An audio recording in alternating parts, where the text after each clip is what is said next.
के जिए आराम से बदनाम भइली रानी तुहरे नाम से बर्बाद के जिए आराम से बदनाम भइली रानी तुहरे नाम से।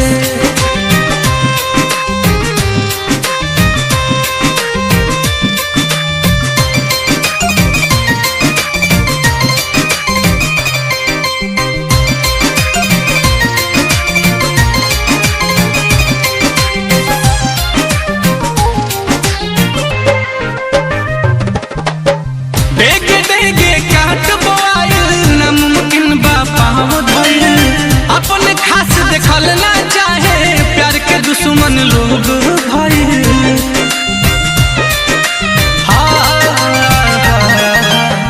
डेगे डेगे काट बोआइल नामुमकिन बापा भाई अपने खास देखल ना चाहे प्यार के दुश्मन लोग भाई प्यार के फूल सूखल नफरत वाला घाम से बदनाम भइली रानी तुहरे नाम से बर्बाद के जिए आराम से बदनाम भइली रानी तुहरे नाम से।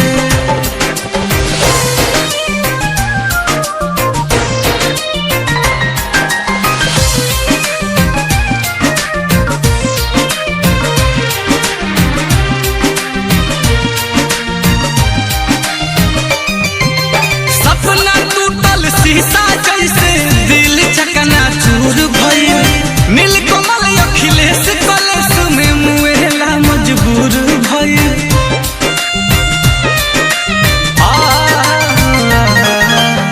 सपना टूटल शीशा जैसे दिल चकना चूर भइल नीलकमल अखिलेश कलेश में मुएला मजबूर भइल तू सलामत रह जी राम से बदनाम भइली रानी तुहरे नाम से बर्बाद के जिए आराम से